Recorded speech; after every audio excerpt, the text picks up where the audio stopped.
Hi guys, welcome to Indu's International Kitchen. Today I'm going to show you how to make instant chicken curry using the Instant Pot. It's really a very simple and easy recipe. You just get all the ingredients together, dump them into the pot along with the chicken, and let the Instant Pot do its magic.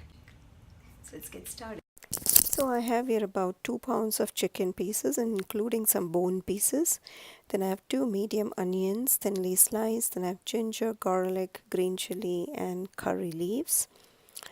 Then for whole spices, I have cloves, cinnamon, and black peppercorns.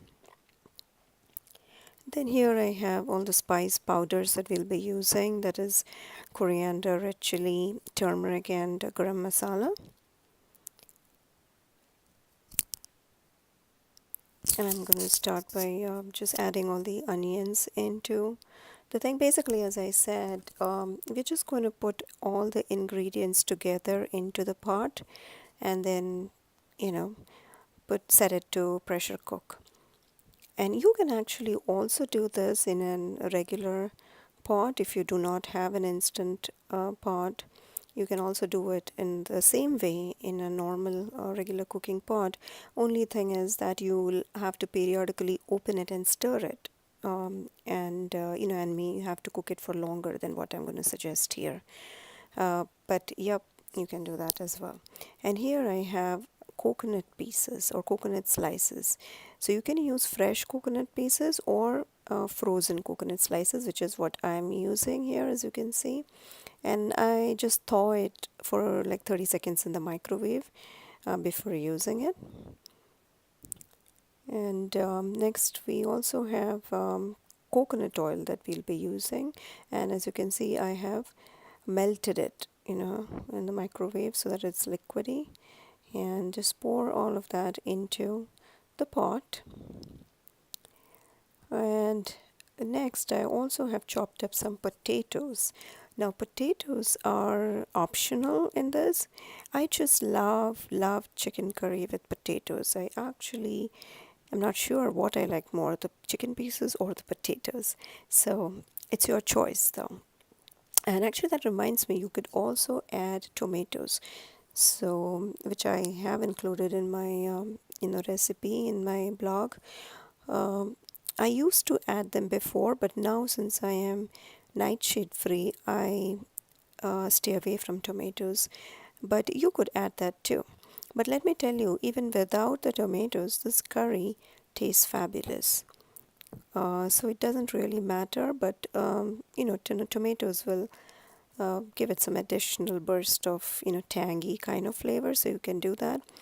And now I'm adding all the spices, the garam masala, turmeric, the salt, and the red chili powder. And now I'm going to add the coriander powder. Um, coriander powder is what I add in terms of quantity. That is the highest quantity. I add about 3 tablespoons of coriander powder. By the way, everything else was like about 1 teaspoon. And then I also, this is really important ingredient too for this distinctive Kerala flavor or Kerala style curry. This is fennel powder. So I keep it like freshly roasted fennel powder handy in my kitchen so that it stays fresh. So I've added 2 teaspoons of that too. And next, all you need to do is mix everything well together. And I use my hands to scrunch the onion. See, as you can see, so that's an important step. So as you try to mix everything together, just use your hands to really scrunch or crush the onions a little bit so that they break down easily and they become soft. So that's important because we are not sauteing the onions here first. But trust me, if you just scrunch them a little bit and mix everything well, because you're already adding coconut oil in here, the curry will come out fabulous, trust me. And next we just place the insert pot into the instant pot, and then we close the lid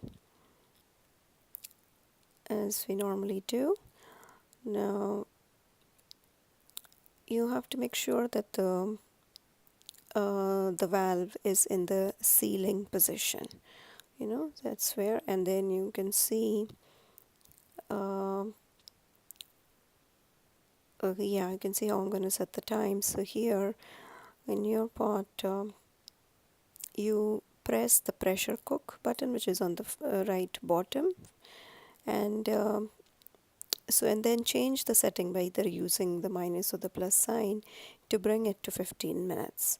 So now I've set it to 15, and that's all. And then within a few minutes, your cooker starts on, and now after 15 minutes, actually the steam is also all released naturally, and that's when I'm opening the pot.